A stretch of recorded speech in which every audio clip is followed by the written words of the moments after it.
begin with this Fox News alert reaction coming in as President Obama raises the stakes in the Gulf oil spill.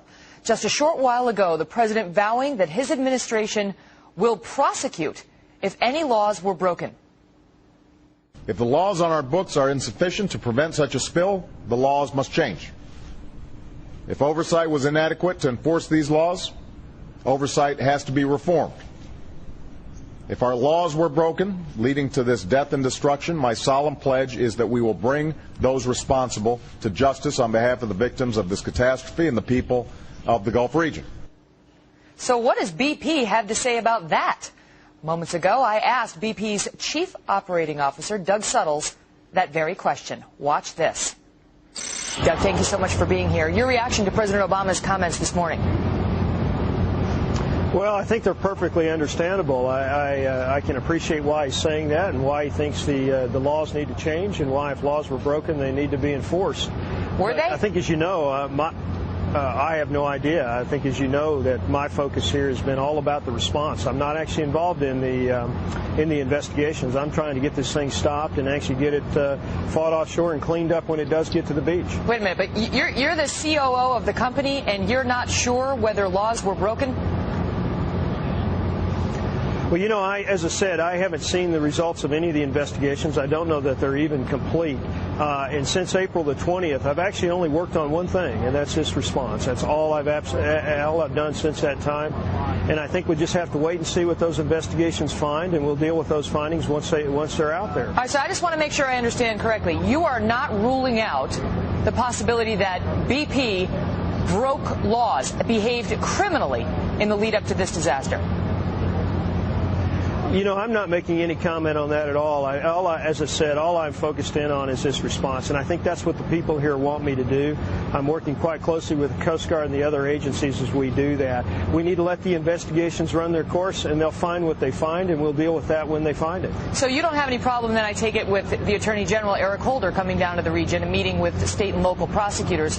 The reports are, perhaps, to look into a criminal investigation.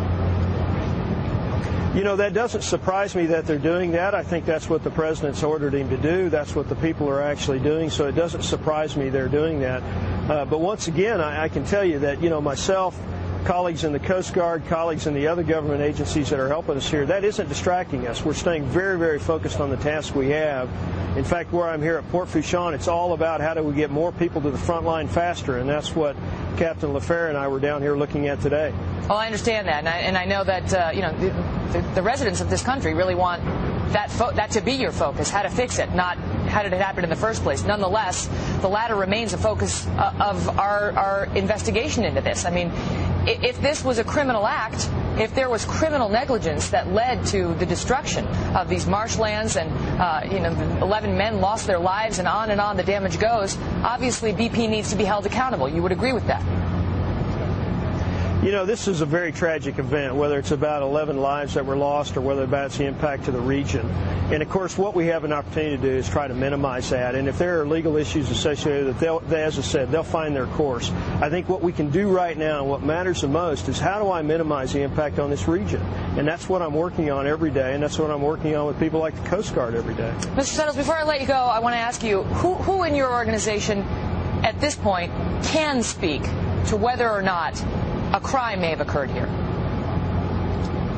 Well, I think you can talk to others, our CEO or Bob Dudley, who's spoken many times, but I think what they'll tell you is the same thing I'll tell you, which is let's let the investigations happen. Let's see what they find. The government has investigations. We have our own. Many people have them. Let's let them run their course. Let's let the facts come out, and then we'll determine what needs to happen after that. In the meantime, and that could take some time, in the meantime, what we need to do is figure out how to get this thing stopped, how to contain the flow, and how to minimize the impact to this region. Understood. Thank you, sir. We appreciate you sparing the time today. You bet. Thank you. All the best. Well, that was rather extraordinary. It is not every day you hear the chief operating officer of a company refuse to rule out criminal behavior by his own company. What did you think? Let me know. Kelly at FoxNews.com. We're taking your emails now. And by the way, folks, the Obama administration says that it has been on top of this Gulf oil spill disaster since day one. And our Brain Room team has been on the story as well. If you want to check out some more information, you go to FoxNews.com for a timeline of what the president and the administration have been doing since the rig explosion on April 20th, triggering the worst environmental disaster in U.S. history. You can click on the oil spill timeline link on our homepage, foxnews.com.